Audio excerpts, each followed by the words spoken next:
Salam alaikum et bonjour à tous dans ce tout nouveau cours du module électromagnétisme qui sera consacré à quelques outils mathématiques indispensables à la poursuite du module. Commençons par étudier trois systèmes de coordonnées, à savoir le système de coordonnées cartésien, le système de coordonnées cylindrique et le système de coordonnées sphérique. Commençons par le système de coordonnées cartésien. Alors, le système de coordonnées cartésien, vous l'avez déjà vu au lycée, en première année. Il se base sur trois vecteurs unitaires perpendiculaires les uns aux autres. Vous avez l'habitude de les noter I, J, K. Bon, on va adopter une nouvelle notation, à savoir EX, EY et EZ, faisant référence aux trois axes X, Y, Z. Et bien sûr, on aura besoin d'un autre point d'origine O. Alors, il est à noter, le but, c'est justement de prendre comme exemple le système de coordonnées cartésien afin de faire référence et de comparer avec les deux autres systèmes qui sont plus ou moins assez différents, mais qui ont quand même une certaine similitude avec le système cartésien. Alors, première des choses, le vecteur unitaire a toujours un module égal à 1. Donc, module de EX est égal à module EY est égal à module EZ est égal à 1, quelles que soient les circonstances. On a toujours une longueur unitaire égale à 1. Alors, les vecteurs unitaires du système cartésien sont des vecteurs qui sont constants, qui ne changent jamais de direction ni de sens. Ils sont fixes et on va se projeter, on va se référer à un système qui est invariant. Alors, prenons par exemple un point M dans l'espace. Alors, pour pouvoir se localiser, on va devoir faire une projection du point M sur les trois axes, l'axe Z. On projette M sur le plan XOY et à partir de ce nouveau point, on va faire à nouveau la projection sur l'axe EX et l'axe Y. Et là, on va mesurer la longueur du point de projection par rapport au vecteur unitaire. Ici, par exemple, on a X fois EX. X est la première coordonnée du point M. Donc, il correspond à la longueur du point de projection X fois EX. C'est la définition des vecteurs unitaires elle-même. C'est devoir nous donner la longueur des points de projection sur l'axe du vecteur unitaire. Sur l'axe EX, on a X fois EX. Sur l'axe Y, on a Y, EY. Sur l'axe Z, Z fois EZ. Alors, les trois variables obtenues, X, Y, Z, représentent les coordonnées du point M dans ce système cartésien. Dans l'espace en trois dimensions, on a besoin d'au minimum trois informations. Quel que soit le système choisi, on ne peut localiser le point M dans l'espace sans avoir trois informations. Dans notre système cartésien, ces trois informations sont le X, le Y et le Z. Alors, pour retrouver le point M, on va écrire ce qu'on appelle le vecteur position qui va pointer exactement à la position de M. Alors, le vecteur de position au M, souvent qu'on va le noter R, est X fois EX plus Y fois EY plus Z fois EZ. C'est la composition de cette somme qui va nous donner précisément le point M dans l'espace. Cette représentation en 3 dimensions nous permet d'apprécier les positions dans l'espace de manière plus optimale en faisant varier l'angle de vue du point M afin de comprendre le principe de ces projections. On voit lorsqu'on fait varier X, ici Y aussi, et puis enfin comment varie M lorsqu'on fait varier le Z. On note le XEI plus YJ plus ZK.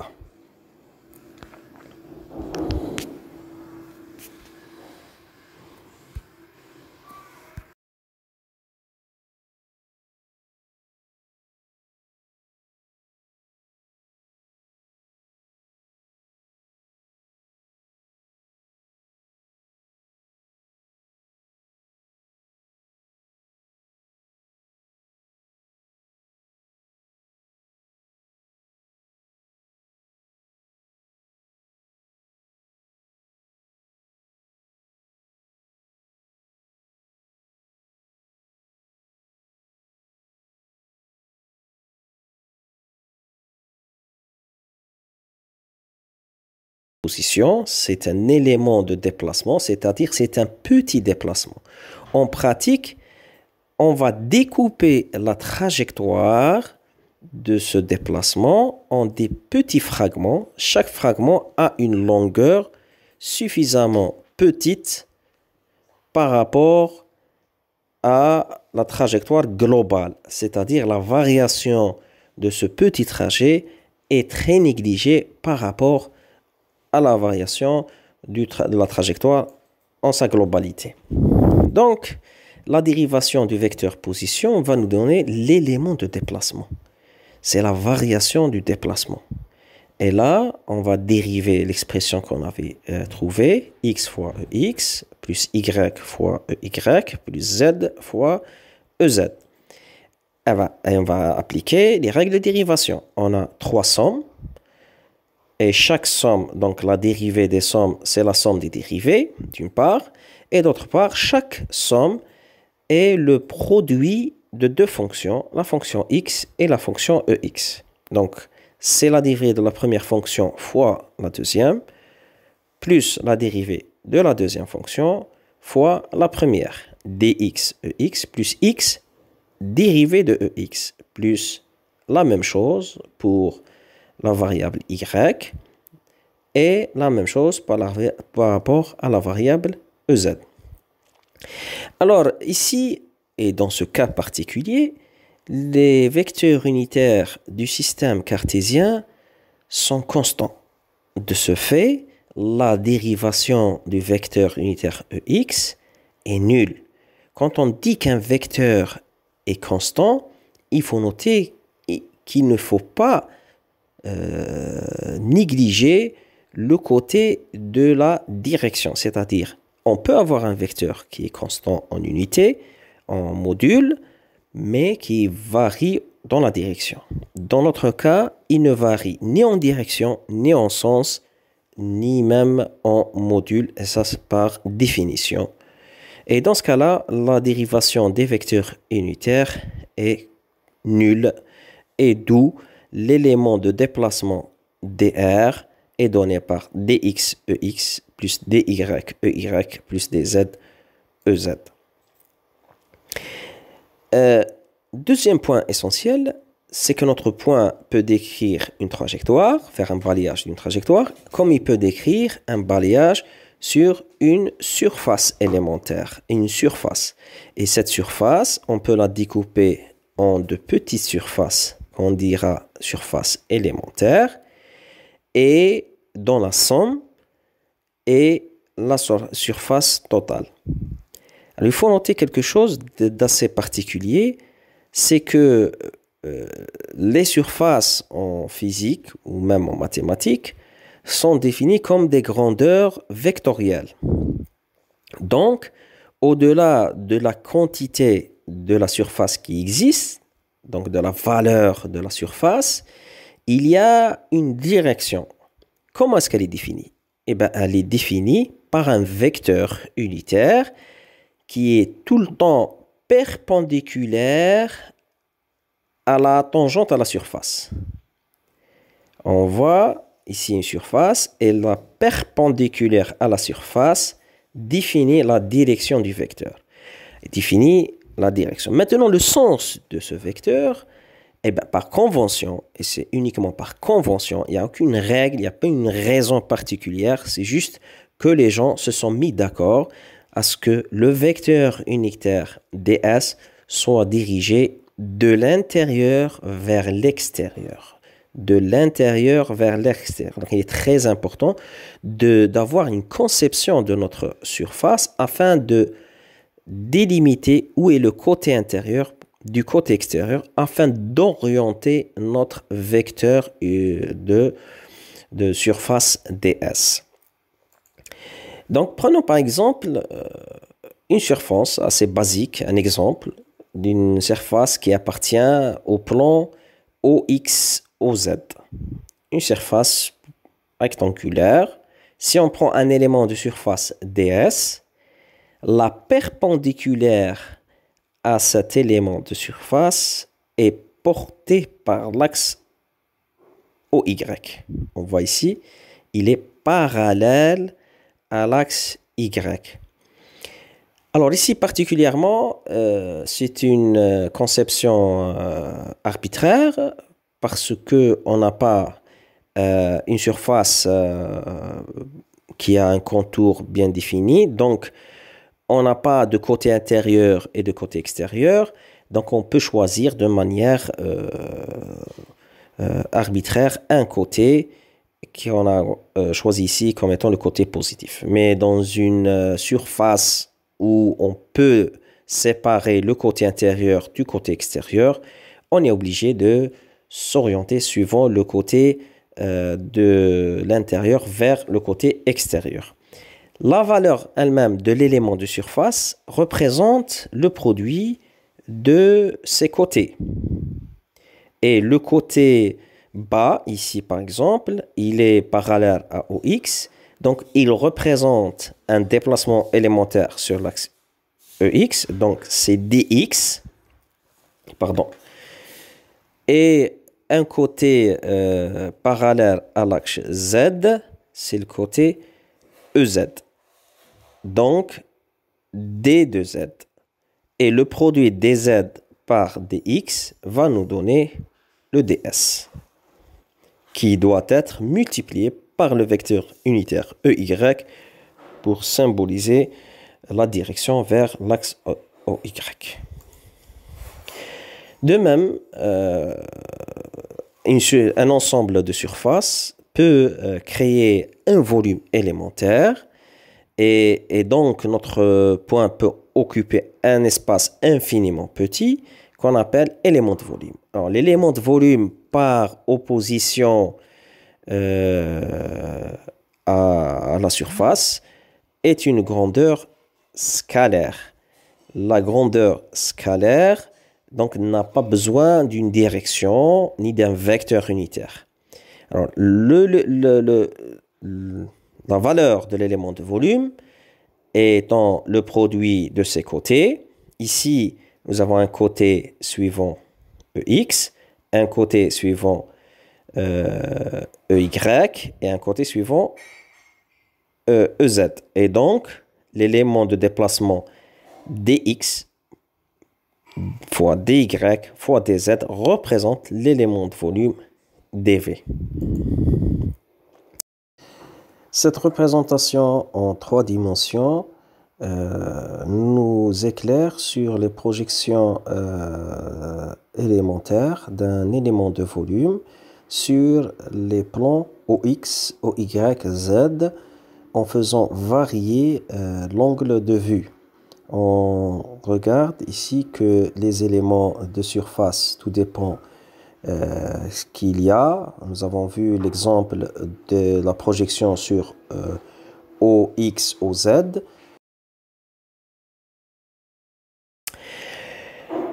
Deuxième système que nous allons étudier est le système cylindrique. Et pour cela, on reprend notre point dans l'espace Et à titre d'indication, afin de pouvoir comparer, nous avons représenté ici les trois vecteurs unitaires EX, EY et EZ. Alors notre point pour le localiser, comme nous l'avons vu, nous avons besoin d'au minimum 3 informations. Alors comment on va s'y prendre? On va là aussi projeter le point M une fois sur l'axe Z, ce qui va nous donner la grandeur Z fois EZ, de la même façon qu'on a fait dans les coordonnées cartésiennes. Et d'un autre côté, on va d'abord le projeter comme on l'a fait la fois précédente dans les coordonnées cartésiennes sur le plan X, O, Y. Et le point M', sa projection de M perpendiculaire sur le plan, nous donne un point dans le plan qu'on notera M'. Alors, le point M', on va lui appliquer le principe des coordonnées polaires, c'est-à-dire on a la distance qui sépare l'origine du point de projection M', qu'on notera R, et l'angle suivant un axe privilégié qu'on va tout le temps considérer comme étant l'axe X, parce que l'axe polaire, avec le vecteur OM'. Donc l'angle θ, c'est l'angle qui sépare l'axe EX avec l'axe OM'. Donc on a un angle et deux distances, ce qui représente les trois coordonnées R, θ et Z. R, θ, Z représentent les trois informations indispensables afin de retrouver le point M dans l'espace. On a besoin de le localiser dans le plan. On prend un angle par rapport à l'axe EX. Dans cette direction, donc l'angle va nous définir une direction. On mesure une distance R. On a le point M'. Et à partir du sol, de ce point M', on prend une hauteur égale à Z. Et on a notre point dans l'espace. Alors, pour ce point-là, on a besoin de vecteurs unitaires. Et les vecteurs unitaires sont partiellement différents du système cylindrique.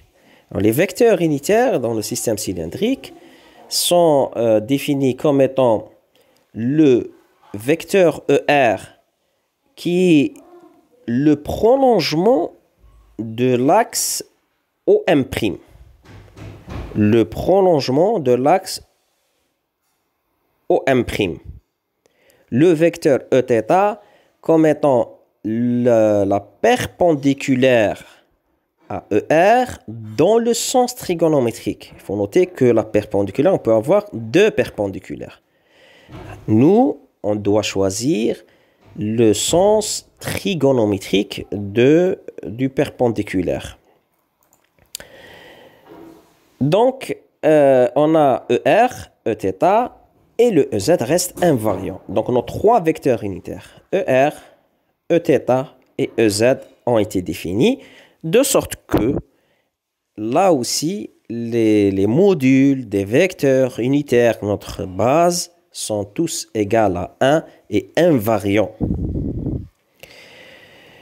Alors, par contre, ce qu'il y a à noter, c'est que les vecteurs ER et Eθ sont définis par rapport à la position M'. C'est-à-dire que le vecteur ER peut changer de direction. Imaginez que le point M tourne, change de position, sa projection automatiquement va changer de position. Et le prolongement de OM' va être différent par rapport au prolongement, précédent OM'. Donc, on aura une nouvelle direction. Donc, et de même pour Eθ, il va être défini suivant une autre direction. Donc, en termes de module, il est invariant, il vaut 1, mais en termes de direction, il a changé suivant le déplacement de M. Et par là, on peut déjà en premier lieu définir le vecteur position, comment retrouver le point M dans l'espace. Et là, on voit que c'est la résultante de R fois ER plus Z fois EZ. Revenons à notre figure. C'est R fois ER, c'est R fois cette distance, l'unité ER, ce qui nous donne le point 1', plus Z fois EZ, c'est cette hauteur, et ce qui va nous donner OM'. OM'. Représentation en 3 dimensions des coordonnées cylindriques en faisant varier l'angle afin que vous appréciez de manière plus subtile les positions des 3 vecteurs ER, Eθ et Φ. Alors regardez que ER et Eθ sont toujours parallèles au plan OX, OY et que EZ est toujours vers le haut. Je fais changer l'angle θ, regardez comment la position de M change et avec lui UR et Uθ. Je change le R, et bien c'est la distance de la projection qui change. Et si on fait varier Z, c'est la hauteur qui va changer. Pour ce qui est du vecteur déplacement, là, on doit dériver le vecteur position.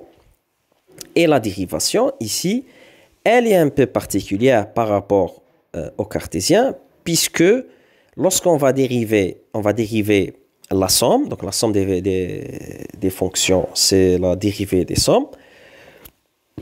Et on va avoir R fois, on va avoir dérivée de R fois ER, plus R fois la dérivée de ER. Ici, la dérivée du vecteur unitaire ER n'est pas nulle, puisque ER peut changer de direction. Et je vais vous épargner les calculs en détail. La dérivée de ER, c'est dθ, Eθ. Et donc, on retrouve notre vecteur de déplacement dr ER plus R dθ Eθ plus dz Ez. Pour ce qui est des éléments de surface, il est indispensable de noter que si on a choisi le système cylindrique, c'est que notre problème admet des géométries qui sont à caractère cylindrique. Et donc, il serait très pratique de se pencher sur les éléments de surface cylindriques. Ces éléments de surface, on a l'élément de surface latéral d'un cylindre. Vous imaginez un cylindre, ça c'est le côté d'un cylindre, une surface élémentaire du côté de cylindre. Alors, M va faire un balayage pour déterminer le contour de ds. Et comme nous l'avons dit, l'élément de surface est toujours un vecteur perpendiculaire à la tangente à la surface. Ici, dans notre cas, la surface elle est latérale, la perpendiculaire va être portée par ER, par le vecteur élémentaire ER. Et ici, nous avons le premier contour de notre élément de surface, qui est l'arc de cercle, dont la projection elle est représentée ici. La longueur d'un arc de cercle, c'est la distance par rapport au centre de l'arc de cercle, donc R, fois l'angle qui le délimite. Donc ici, c'est un élément de l'angle, puisqu'on a l'angle égal θ. On déplace d'un petit angle θ, on va avoir dθ.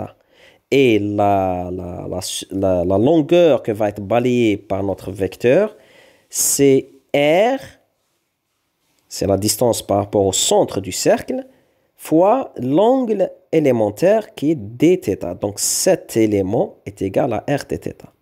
Et puis un élément de hauteur, et comme la hauteur dépend de Z, et comme on monte par un cylindre de manière droite, donc c'est dz. D'où l'élément de surface, ds, est donné par R dθ dz fois le vecteur unitaire ER, puisque le ER est perpendiculaire à la surface et dirigé vers l'extérieur. Ici, on voit une représentation des 3 vecteurs élémentaires ER, Eθ, Ez. Et on a la deuxième possibilité, c'est d'avoir à traiter avec la surface supérieure ou inférieure, c'est-à-dire la base ou le couvercle de notre cylindre. Et là, tout dépend si on est par rapport à la surface qui est un disque supérieur ou inférieur de notre géométrie cylindrique. On a plus ou moins le vecteur EZ, puisque la surface du disque est parallèle à l'axe OXY, et donc la perpendiculaire va être l'axe Z. Et pour ce qui est de la valeur de cet élément de surface, qu'on va représenter ici, on prend un élément de ce disque qui représente soit la base ou la base inférieure ou la base supérieure. Et on va la projeter sur les axes. Alors, ici, on a un côté toujours qui est l'arc de cercle. Donc, c'est toujours R dθ, puisque c'est un élément d'angle qu'on va multiplier par le rayon ou de ce cercle. Donc, c'est R dθ. Et puis, nous avons un élément de déplacement dans l'axe R. Ici, on ne monte pas dans la hauteur. Il n'y a pas de dz.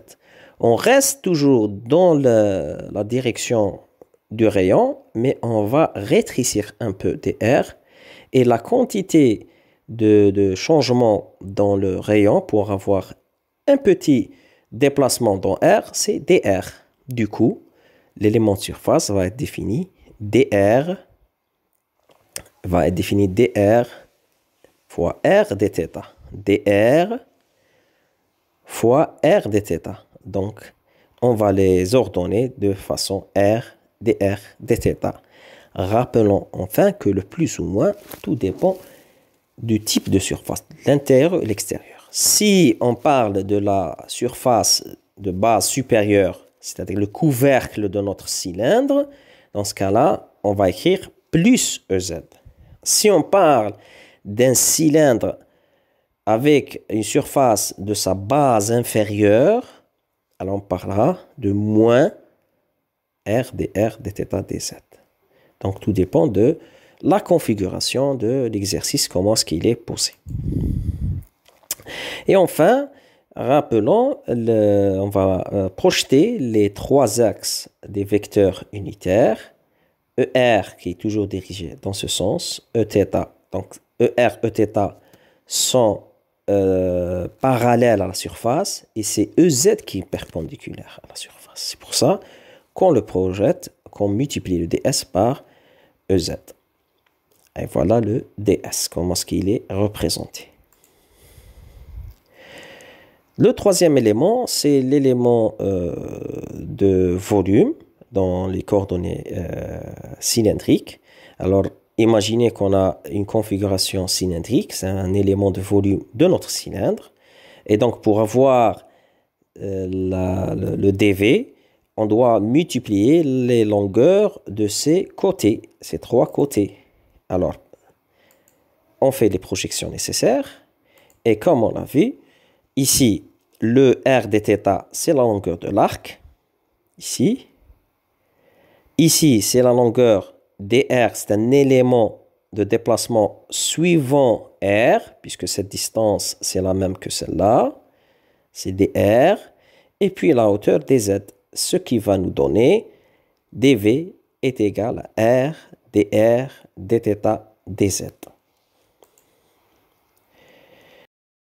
C'est une représentation toujours dans les coordonnées cylindriques, mais des éléments de surface et de volume plus tard. Alors l'élément de surface, ici c'est la surface latérale qui étant définie par rapport à sa projection et comme produit des deux côtés dr, r dθ et dr, et l'élément de volume qui est un cube dans le cylindre. Le changement dans θ et r permet de voir, d'apprécier en 3 dimensions la position, les orientations des vecteurs unitaires.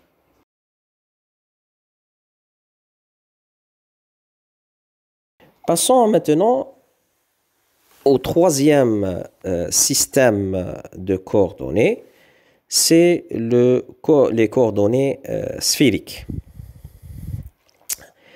Revenons toujours à notre point dans l'espace et on va placer les 3 vecteurs élémentaires EX, EY, EZ dans l'espace pour se référer et imaginer par rapport à notre système de base qui est cartésien.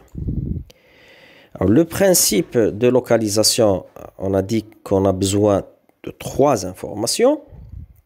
Donc, on va projeter M sur les 3 axes juste pour avoir un titre indicatif. Alors, le premier élément, c'est la distance du point O vers M. Ça, c'est R. La deuxième information, c'est l'angle que fait OM avec OZ. Troisième information, c'est l'angle que fait OX avec la projection de M, c'est-à-dire OM' sur le plan XOY qui est l'angle phi. Alors, θ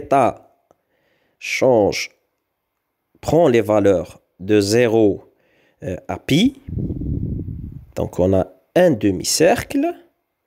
Ce demi-cercle, on va le faire tourner de 0 à 2pi par phi. On a ici un demi-cercle pour balayer tous les points.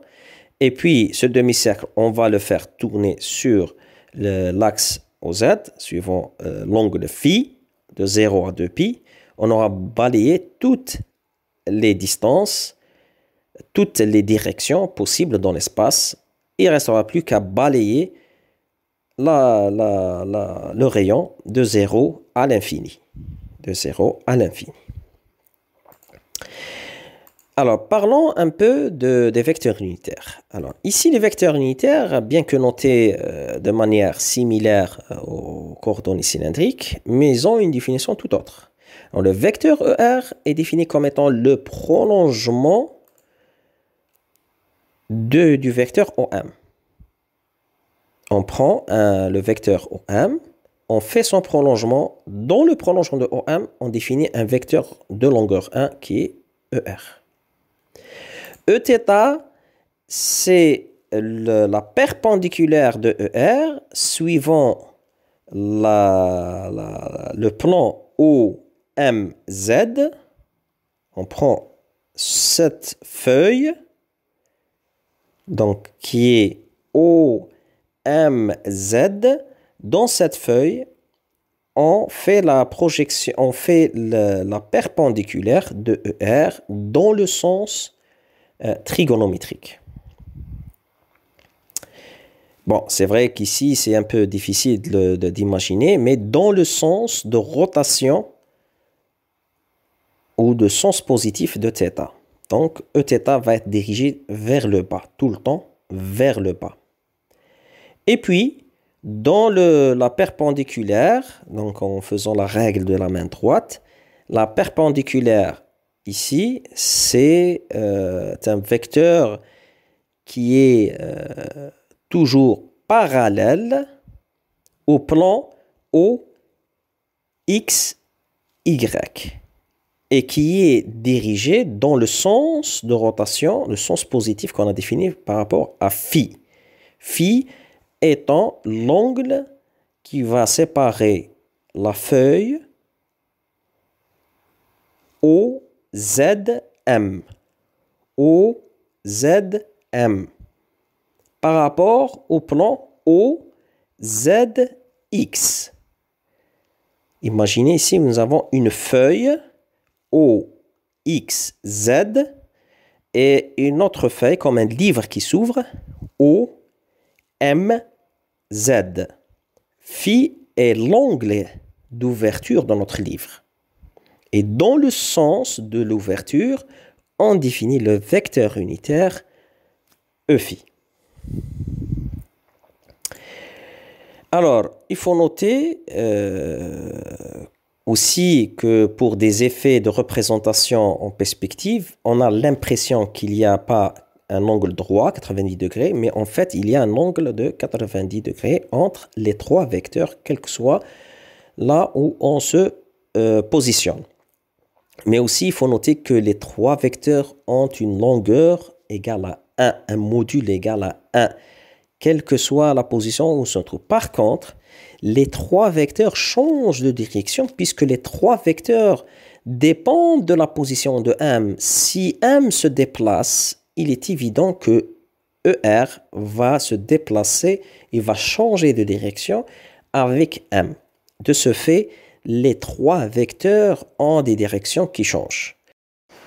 Les coordonnées cylindriques sont représentées ici dans cette sphère et en faisant varier les trois coordonnées, ici θ, pour voir un peu l'orientation, la position des vecteurs unitaires et apprécier en 3D la position qui est mieux définie ici. Alors, on fait varier θ, ce qui va changer l'angle entre R et Z. On fait varier phi, de gauche à droite. Et puis R, de 0 à la position. Alors, on définit ici le vecteur position par la simple équation R est égal à RER. Attention de faire la confusion. R est égal à RER plus θ Eθ plus phi Eφ, ça c'est faux. Le vecteur de position dans les coordonnées sphériques se définit uniquement par R fois ER, puisque ER est défini à la base suivant la direction de OM. Et puis, je note uniquement ces deux termes. Uniquement ces deux termes. Alors, le vecteur élémentaire de déplacement se définit par la dérivée du vecteur position. Et là, vous devinez que puisque on a des vecteurs qui ne sont pas constants, forcément, on a des termes qui vont apparaître dus à la dérivation d'un vecteur dont la direction varie. Et on aura dl est égal à dr ER plus r dθ Eθ plus r sinus θ dφ Eφ. Alors, j'attire l'attention que même si cette expression paraît un peu trop difficile à manipuler ou abstraite, je précise que dans la réalité, si M se déplace, qu'il se déplace suivant une trajectoire, et cette trajectoire va nous donner une équation qui va relier les trois variables entre R, θ et phi.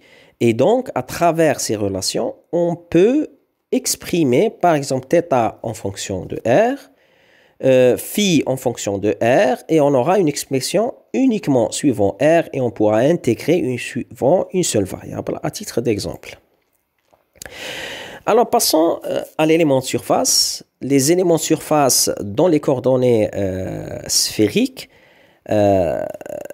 sont définis par rapport à une sphère. Ici, certes, si on a choisi le système sphérique, c'est que la géométrie du problème, elle est sphérique. Donc, on va se projeter suivant une sphère modèle. Et dans notre sphère, un élément de cette sphère est représenté ici en vert. Et la valeur de ds, elle vaut le produit de ses côtés. Et le côté ici, c'est r dθ, puisque ça correspond au rayon multiplié par l'angle de variation. Ici, c'est θ. Et le deuxième côté correspond à r sinus θ, qui est le rayon, parce que c'est la projection de r sur le plan, ça donne r sinus θ. Et le phi va être déplacé de dφ, et donc le nouveau rayon qui, en fonction de la projection de notre rayon R sur le plan va être R sinus phi qu'on multiplie par l'élément de surface des phi. Et bien sûr, notre élément de surface, c'est un vecteur. Il est sortant, donc je le représente ici, et je constate qu'il est porté par ER, puisque ER lui-même est sortant. Donc, ER représente un vecteur unitaire de direction pour le ds, et on aura enfin R dθ multiplié par R sinus phi d phi, et ce qui va nous donner, après avoir arrangé un peu l'équation, R carré sinus θ dθ d phi. Alors, pour l'élément de volume, c'est un petit élément de volume de notre sphère. Donc, on prend un petit cube de notre sphère. Il va être délimité aussi par les éléments dr, qui est un petit déplacement à l'intérieur de la sphère, multiplié par l'autre côté qu'on a vu précédemment dans l'élément de surface. Donc, c'est R dθ, qu'on multiplie par l'arc R sinus θ d phi. Donc, R sinus θ d phi avec R θ, c'est l'élément de surface, qu'on va lui donner une certaine profondeur, c'est dr. Une surface fois une épaisseur, ça va nous donner un volume. Donc, si on reprend le tout, c'est R carré sinus phi dr dθ d phi. Alors, si vous voulez vous amuser, vous pouvez intégrer sur une dimension d'une sphère, c'est-à-dire faire triple intégrale sur les trois variables R, θ, phi, R de 0 à grand R, θ de 0 à pi, phi de 0 à 2pi, et vous allez enfin avoir le volume que vous avez toujours appris en lycée ou en CEM, c'est le volume d'une sphère 4 tiers pi r cube. Ici, on a les éléments de surface et plus tard les éléments de volume dans le cas des coordonnées sphériques. Afin d'apprécier, je vous laisse apprécier les orientations des vecteurs unitaires et la position de la surface par rapport au point M en faisant varier θ. Regardez comment ça se déplace, et phi de la même façon, et l'élément de surface de notre sphère est donné ici. Alors pour ce qui est de l'élément de volume, de la même façon, c'est le produit de ces trois côtés. Et si on fait déplacer, on fait changer R, θ et phi, ça va se déplacer dans la sphère comme vous pouvez l'apprécier.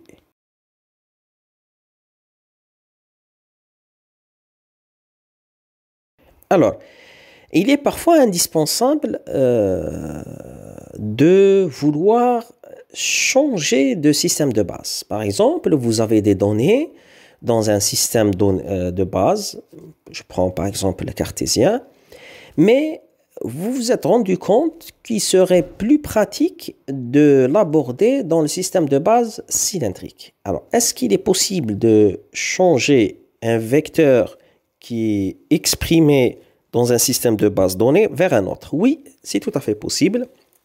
Et pour cela, il faut utiliser des formules de passage entre un système et un autre. Alors, ces formules de passage, d'abord, il faut convertir les variables eux-mêmes, x, y, z par exemple, ou r, θ, z dans le système cylindrique, ou r, θ et phi dans le système sphérique. Et en deuxième lieu, faire la transformation des vecteurs unitaires. Et pour les vecteurs unitaires, il y a des matrices de passage. Alors, par exemple, on prend le système de passage de coordonnées cartésiennes aux coordonnées cylindriques. Alors, le x donc, est égal à r cosinus θ, y est égal à r sinus θ, et z est égal à z. Donc, il faut savoir que dans le cas du passage entre cartésien cylindrique, le z est invariant. Par contre, et si vous voulez savoir comment on a obtenu ça, il faut juste se référer à votre schéma et vous pouvez calculer y en fonction de rθ et x en fonction de rθ. Ici, il faut faire les relations inverses pour obtenir les valeurs de r et de θ. Par exemple, si on fait x carré plus y carré, on va obtenir la valeur r carré. Donc, r est égal à la racine carrée de x carré plus y carré. De même, on fait par exemple le rapport pour obtenir θ. Donc, on exprime θ et r en fonction de x et de y. Je n'ai pas voulu compliquer les choses et vous laisser apprendre juste des équations de base et vous retrouvez les équations inverses vous-même.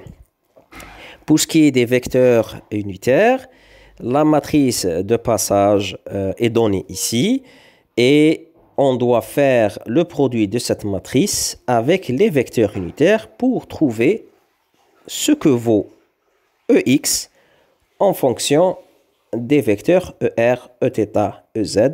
De même pour EY. EZ restera invariant. Le passage inverse, de la même façon, x est égal à r cos θ, y à r sin θ, et z est invariant. Mais pour les vecteurs unitaires, on adopte la matrice inverse, c'est-à-dire ER, Eθ, EZ est égal à cette matrice de passage fois le vecteur EX, EY, EZ. Donc, par exemple, ER, pour remplacer ER, il faut remplacer ER par cosinus θ EZ plus cosinus θ EX, pardon, plus sinus θ EY plus 0 fois EZ. Et lui-même, cosinus θ, il vaut ce qu'il vaut en le déduisant des expressions de haut. De la même façon, on peut exprimer le passage des coordonnées cartésiennes aux coordonnées sphériques. Des coordonnées cartésiennes aux coordonnées sphériques sont données x est égal à r sinus θ cosinus phi et y est égal à r sinus θ sinus phi. Z est égal, pardon, ici c'est r cosinus θ. Il y a un oubli, r cosinus θ et non pas directement cosinus θ. Et la matrice de passage des vecteurs de base est donnée ici.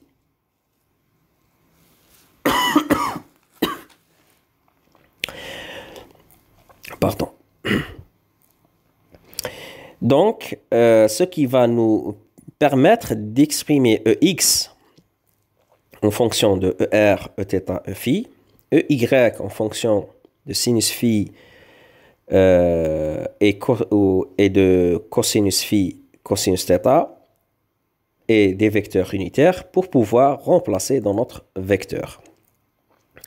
De même, pour le passage inverse, là aussi, je vous laisse le soin de retrouver l'expression inverse pour pouvoir remplacer R, θ et phi